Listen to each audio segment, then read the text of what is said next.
Hey everyone, welcome back to my DTU study channel. So आप सब कैसे हैं? आई विश आप सब अच्छे होंगे।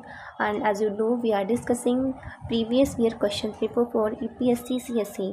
सो आज हमारा मेडाइवल हिस्ट्री जो है ना, जो उसके क्वेश्चंस हुए हैं प्रीवियस ईयर्स में, वो हम डिस्कस करेंगे। और जो हमारा एंशिएंट एंड मॉडर्न हिस्ट्री के जो क्वेश्चन आए हैं वो हम डिस्कस कर चुके हैं। हमारे लेक्चर वो कंप्लीट हो चुके हैं। आप प्लेलिस्ट में जाकर, मैंने अलग अलग से मॉडर्न की और एंशिएंट की प्लेलिस्ट बना दी है, तो आप वहाँ से जाकर उनको देख सकते हैं। फ़िलहाल अभी बस मेडाइवल हिस्ट्री बचा है, आज वो भी 1-2 लेक्चर में कंप्लीट हो जाएगा। तो हम बिना देरी करते हुए स्टार्ट करते हैं। जो पहला टॉपिक है कि दिल्ली सल्तनत, जो कि 1206 से 1526 तक, जैसे कि आपको पता है 1526 में पानीपत का वॉर हुआ था। फिर उसके बाद में बाबर का शासन आ गया था, जिसको मुग़ल शासन कहते हैं। तो वहाँ से जो कि दिल्ली सल्तनत से जो भी क्वेश्चंस आए हैं उनको हम एक बार एनालाइज, और बहुत ही आसान एनालाइज करने की कोशिश करेंगे। तो क्वेश्चन देख लेते हैं, थोड़ा जूम कर लेते हैं ताकि हमें और आपको क्लियर दिखे। क्वेश्चन है, विजयनगर साम्राज्य के इनमें से किस एक शासक ने तुंगभद्रा नदी पर एक विशाल बांध निर्मित किया और नदी से राजधानी नगर तक कई किलोमीटर लंबी एक नहर और कुलिया का निर्माण कराया? तो आपको पता है कि जो इसका आंसर देवराय है, प्रथम है, मल्लिकार्जुन है, वीर विजय है, फिर विरूपाक्ष। तो इसका जो आंसर है वो फर्स्ट है, देवराय प्रथम है। मैं आपको थोड़ा विजयनगर साम्राज्य के बारे में बता देती हूँ। विजयनगर साम्राज्य जो है ना, वो 1336 ईस्वी में जो है इसका उभार पर था। और इसकी स्थापना, विजयनगर साम्राज्य की स्थापना, जो कि ये दक्षिण भारत में शासन था, और इसकी स्थापना हरिहर एंड बुक्का नामक 2 भाइयों ने इसकी स्थापना की थी। तो आपको पता होगा, जो ये 14वीं शताब्दी का हम कह सकते हैं। और जो इसकी राजधानी थी, विजयनगर की राजधानी जो थी वो हम्पी थी। और जब इसका पतन हुआ, मतलब ये जब डिस्ट्रॉय हुआ विजयनगर साम्राज्य, वो लगभग 1565 का इरा था। 65 का इरा था। और तालीकोटा के युद्ध में इस वंश का जो है ना पूरी तरह से नाश हो गया था। अगर देखें तो जो विजयनगर साम्राज्य में है, टोटल 4 वंश ने शासन किया। तो वो वंश है, सबसे पहले आया संगम वंश आया, फिर सुलूब आया और फिर तुलूब आया। तुलूब के बाद लास्ट जो शासक था वो अराविडू था, जिसको बोलते थे। तो आपको याद करने की मैं ट्रिक बताती हूँ। तो पहले आप संगम से याद करें, सा से संगम हो गया और सा से हो गया सुलूब के बाद तुलूब आ जाएगा, इतना तो याद रहेगा, और लास्ट में अराविडू। तो ये जो आंसर इसका है, तुंगभद्रा नदी पर विशाल डैम बनवाया था, वो देवराय प्रथम ने बनवाया था। एक बार मैं आपको तुंगभद्रा नदी बता देती हूँ। तुंगभद्रा जो है ना, वो कृष्णा की ट्रिब्यूटरी है। ये जो इंडियन मैप है, यहाँ पर जो आंध्रा से निकलती है तुंगभद्रा, इसका जो ओरिजिन है वो महाराष्ट्र से है। और इसकी एक जो ट्रिब्यूटरी है उसका है, वो है तुंगभद्रा। मैंने मैप आपके लिए ऐड किया हुआ है, तो मैं आपको एक बार दिखा देती हूँ। देखिए, मैप ज़रूर देखा करें, उससे चीज़ें काफ़ी याद रहती हैं। यहाँ पर आप देखेंगे, ये जो है ना, ये है गोदावरी नदी, गोदावरी। और ये कृष्णा नदी है, इसकी एक भीमा ट्रिब्यूटरी है कृष्णा की, और ये है तुंगभद्रा। और तुंगभद्रा के आप कृष्णा के नीचे देखेंगे पेन्नार है नदी, एक है पलार है, ठीक है। तो पेन्नार है, कोल्लिडम है, तो ये इसकी ट्रिब्यूटरीज हैं। तो आपने इतना देख लिया है। नेक्स्ट क्वेश्चन हम देखते हैं। दूसरा क्वेश्चन जो है वो है, भारतीय इतिहास के संदर्भ में निम्नलिखित कथनों पर विचार कीजिए। तो विचार कर लेते हैं। पहला क्या है? पहला इसका है, भारत पर मंगोल आक्रमण जलालुद्दीन खिलजी के राज्यकाल में हुआ था। दूसरा है, अलाउद्दीन खिलजी के राज्यकाल में एक मंगोल आक्रमण दिल्ली तक आ पहुंचा और उस शहर पर घेरा डाल दिया। तीसरा है, मोहम्मद बिन तुगलक NKMBT मंगोल से अपने राज्य के कुछ उत्तरी पश्चिमी भाग अस्थायी रूप से हार गया था। तो मैं इसका आपको बता देती हूँ, इसका जो आंसर है वो है ओनली 2 इज़ करेक्ट, यानी कि अलाउद्दीन खिलजी के राज्यकाल में मंगोल आक्रमण दिल्ली तक आ पहुंचा और उस शहर पर घेरा डाल दिया। मैं थोड़ी आपको डिटेल में बताती हूँ क्या हुआ था। मंगोलों का जो फर्स्ट आक्रमण था वो 1221 में हुआ था और उस टाइम जो भारत पर दिल्ली सल्तनत चल रही थी। और दिल्ली सल्तनत का शासक कौन था? तो वो था इल्तुतमिश। जब मंगोलों का फर्स्ट आक्रमण हुआ 1221 में, तो उस टाइम भारत पर दिल्ली सल्तनत चल रही थी और दिल्ली सल्तनत का शासक था इल्तुतमिश। ठीक है, जो ये आक्रमण जो है ना वो चंगेज़ खां के नेतृत्व में हुआ था और चंगेज़ खां वही है जिसने मंगोल साम्राज्य की स्थापना की थी। ओके, तो नेक्स्ट है, हालांकि वह जो मंगोल जो है ना वो जो चंगेज़ खां वो इंडिया में नहीं आ पाया था। जो यहाँ पर सिंधु नदी थी ना, सिंधु नदी के तट पर आया था, उसने इंडिया में इनकी पूरब की साइड एंटर करने की कोशिश नहीं की थी। और मैं आपको एक चीज़ और बता देती हूँ, जैसा कि आपको पता है कि पहले गुलाम वंश था जो दिल्ली सल्तनत में गुलाम वंश आया, फिर खिलजी वंश आया, फिर तुगलक वंश आया, फिर बाद में सैयद वंश। और देखो इसमें क्या पूछा गया है कि मंगोलों का आक्रमण जलालुद्दीन खिलजी के राज्यकाल में हुआ। नहीं भाई, पहले तो जो इल्तुतमिश के टाइम में आया था, जबकि गुलाम वंश था।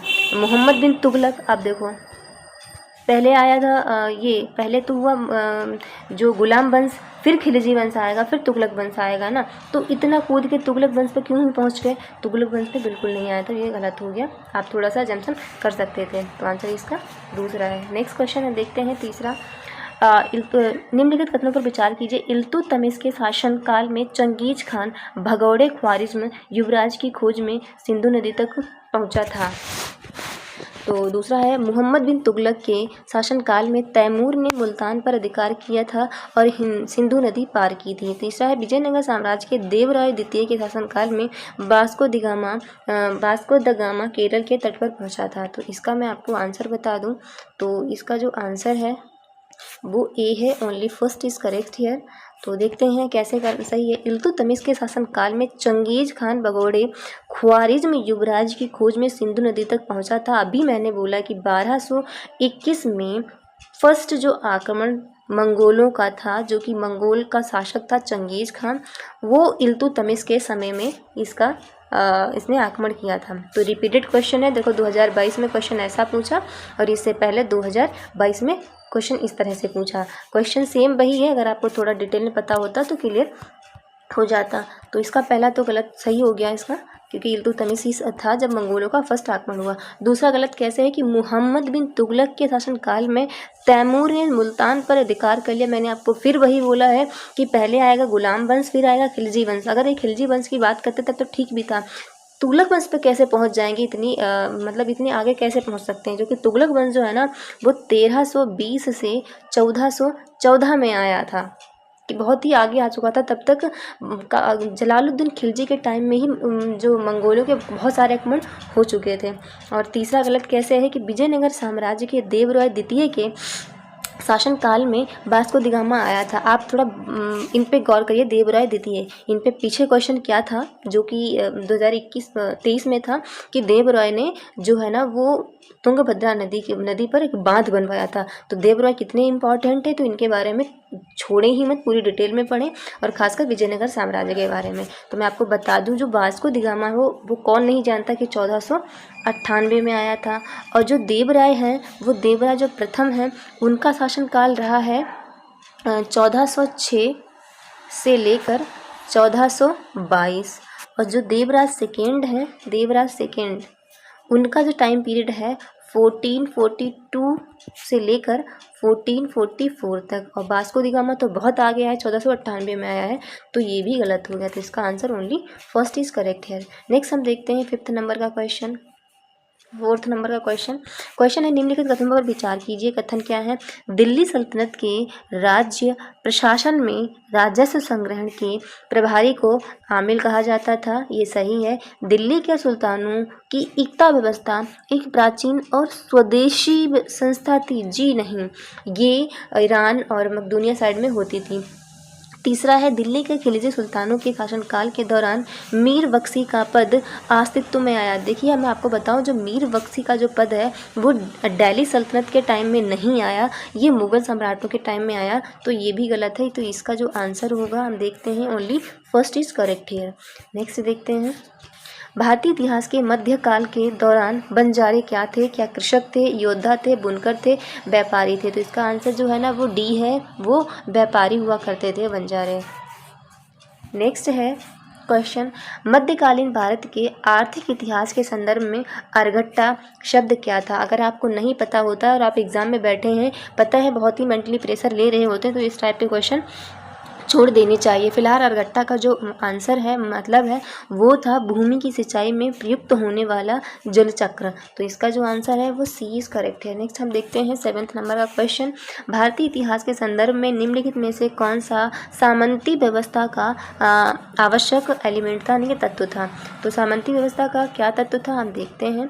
इसका जो है क्या एक बहुत मजबूत केंद्रीकृत, बहुत मजबूत, ये एम्फेसिस वाले शब्द होते हैं, इन पे थोड़ा ज़रूर गौर करें। बहुत हो गया, मजबूत, कई सारे, प्रत्येक, अनेक, तो ये थोड़े सभी, बिल्कुल, थोड़े एम्फेसिस वाले शब्द होते हैं। इन्होंने बोला कि एक बहुत मजबूत केंद्रीकृत राजनीति प्राधिकरण और एक बहुत ही कमज़ोर प्रांतीय और स्थानीय राजनीतिक प्राधिकरण था। क्या भूमि के नियंत्रण और कब्जे के आधार पर प्रशासनिक ढांचे का उदय हुआ? सामंती स्वामी और उसके अधिपति के बीच स्वामी जागीरदार संबंध का निर्माण हुआ। तो जो इसके पहले हम देखते हैं आंसर क्या है। इसमें जो है वो है, मैं आपको बता अब मैंने अभी आपको यही बताया, इस पे ध्यान दीजिए। तो ये बहुत मजबूत, तो अगर आज आपसे कहे कि क्या भारत बहुत मजबूत लोकतांत्रिक देश है, तो बहुत मजबूत तो कोई भी शासन नहीं हो सकता है, तो ये गलत है। तो पहला गलत है, दूसरा तीसरा बिल्कुल सही है। तो इसका जो आंसर होगा पहला गलत, दूसरा तीसरा इस करेक्ट है। अब हम देखते हैं, इसमें बस इतने क्वेश्चन आए थे। मुग़ल एम्पायर से देखते हैं।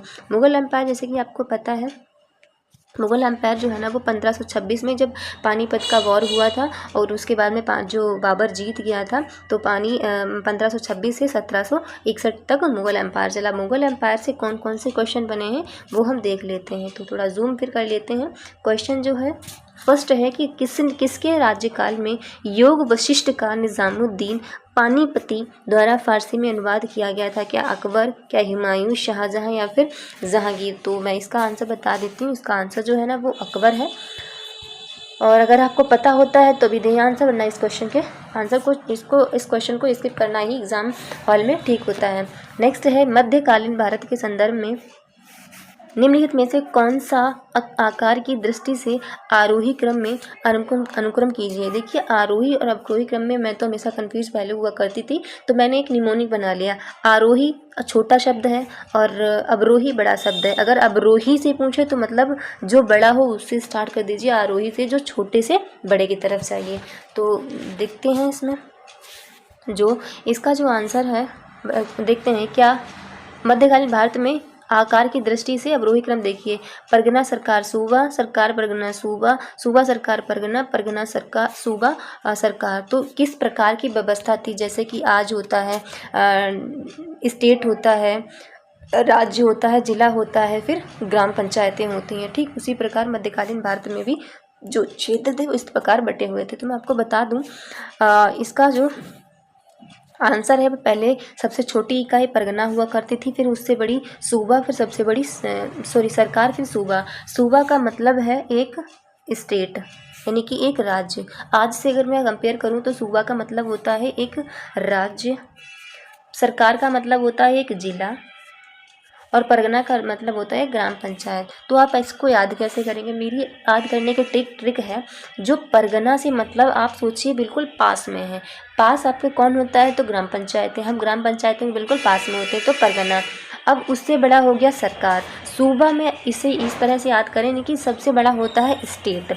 सबसे बड़ा स्टेट ज़रूर होता है, लेकिन इसका नाम जो है ना वो बहुत ही छोटा है। सबसे बड़ा स्टेट ज़रूर है, सूबा बड़ा ज़रूर है, लेकिन उसका नाम छोटा है। तो इस तरह से आप याद कर सकते हैं। मैंने तो इसी तरह से याद किया है। आप अपने ट्रिक कोई दूसरी लगाना चाहें लगा सकते हैं। वैसे मेरी ये ट्रिक सही है। So third question is here, इनमें से किस मुगल सम्राट ने सचित्र पांडुलिपियों से आकर चित्राधार और व्यक्तिक रूप चित्रों पर अधिक जोर दिया?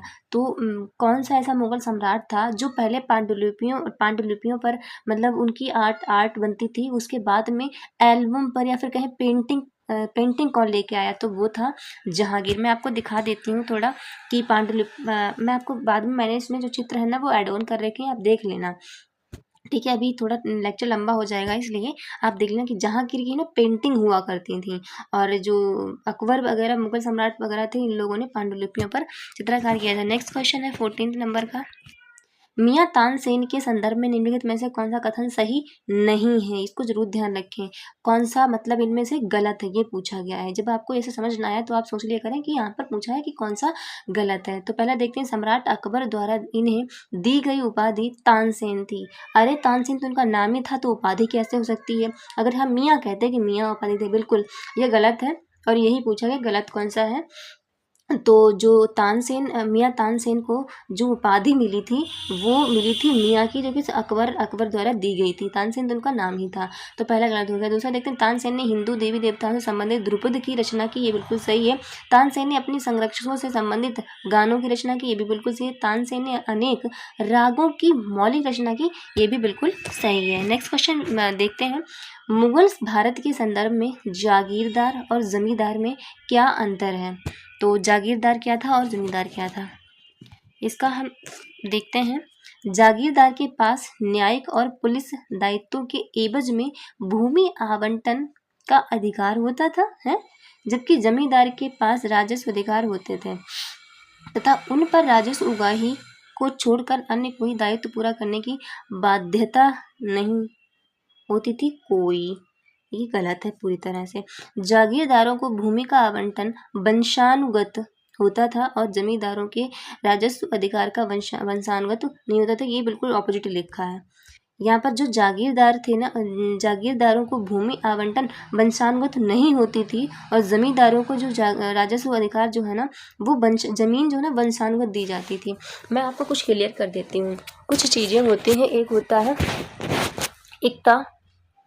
इक्ता व्यवस्था। इक्ता जो व्यवस्था थी वो दिल्ली सल्तनत में चालू थी, दिल्ली सल्तनत में स्टार्ट हुई थी। इक्ता मतलब होता है एक ज़मीन का टुकड़ा, यानी कि इक्ता जिसके पास एक ज़मीन का टुकड़ा होता था उसको इक्तेदार कहा जाता था, और इक्ता से वह रेवेन्यू इकट्ठा करता था, राजस्व कलेक्ट करता था, और अपनी और अपनी सेना का खर्चा चलाता था, और ज़रूरत पड़ने पर सुल्तान की भी सेवा करता था। ये तो हो गया इक्ता। फिर दूसरी टर्म आती है मनसबदार। अच्छा, मनसबदार को ही जागीरदार कहते हैं। मनसब जो है ना, मनसबदार एक पद, एक रैंक हुआ करती थी, ठीक है। तो ये मुगल काल के एक अधिकारी हुआ करते थे मनसबदार, और जो है ना अकबर ने इनकी नियुक्ति की थी। मनसबदार की जो व्यवस्था है ना, इनकी जो रैंक है ना, वो अकबर ने इनको नियुक्त किया था। मनसब का अर्थ होता था कोई पद या फिर रैंक। मनसबदार को नगद वेतन या फिर भूभाग दे दिया जाता था। जिसको भूभाग दिया जाता था वही जागीरदार कहलाता था। वैसे ये मनसबदार होते थे, अगर जिसको भूमि दे दी तो वो हो जाएगा जागीरदार, उसको एक जागीर दे दी गई थी। और ये वंशानुगत नहीं होता था, ये मतलब बार बार जो है ना वो ट्रांसफ़र की जाती थी। तो ये आपने देख लिया। फिर एक टर्म बची है, उसको बोलते हैं ज़मींदार। ज़मींदार व्यवस्था क्या थी? ज़मींदार के पास एक ज़मीन होती थी, यानी कि वह लोग जिनके पास पहले से ही बहुत सारी ज़मीन थी, वह स्थानीय मुखिया सरदार व्यक्ति हुआ करते थे, और ये जो है ना वंशानुगत हुआ करते थे। जो इसका आंसर पहला, इसका जो है ना ऑप्शन पहला गलत है, दूसरा गलत है, तो इसका जो आंसर हो जाएगा वो हो जाएगा ना ही पहला ना ही दूसरा, इज डी करेक्ट है। सो नेक्स्ट क्वेश्चन देख लेते हैं। निम्नलिखित कथनों पर विचार कीजिए। 2015 में क्वेश्चन आया है। क्वेश्चन क्या है कि भारत में बाबर के आगमन के क्या कारण, कि बाबर क्यों आया? तो बारूद के उपयोग का प्रारंभ किया, ये तो पहले ही हो चुका था। इस क्षेत्र की स्थापत्य मंगोलों के टाइम में हो चुका था। इस क्षेत्र की स्थापत्य कला में मेहराब और गुंबद बनाने का, अरे ये भी पहले हो चुका था यार।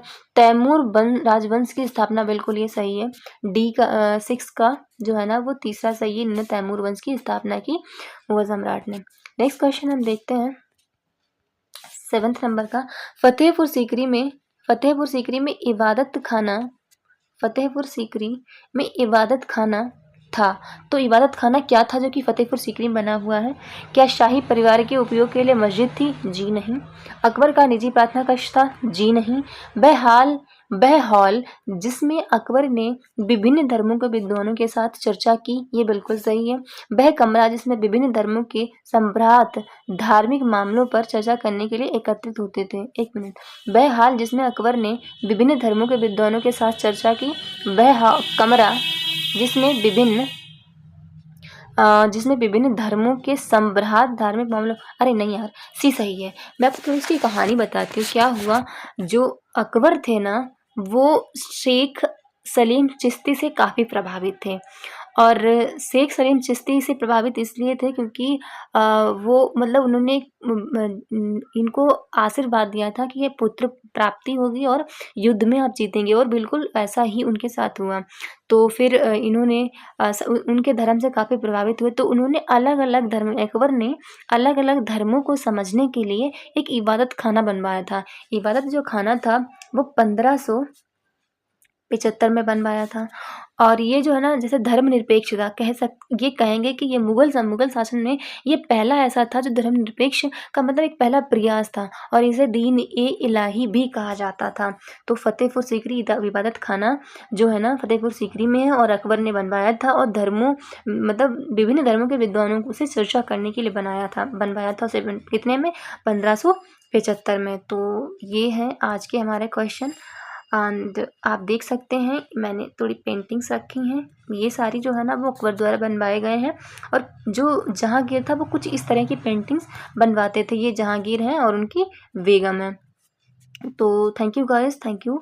अपने आसपास सफाई ज़रूर रखें और खुश रहें, सबको खुश रखें, बहुत ज़रूरी है। और मुझे उम्मीद है कि आप अपनी तैयारी में लगातार लगे हुए होंगे, क्योंकि अगर मेहनत कर रहे हैं तो जो है ना सक्सेस ज़रूर मिलेगी। कहते हैं अगर हाथों में मेहंदी लगाई है तो रंग तो आएगा ही आएगा।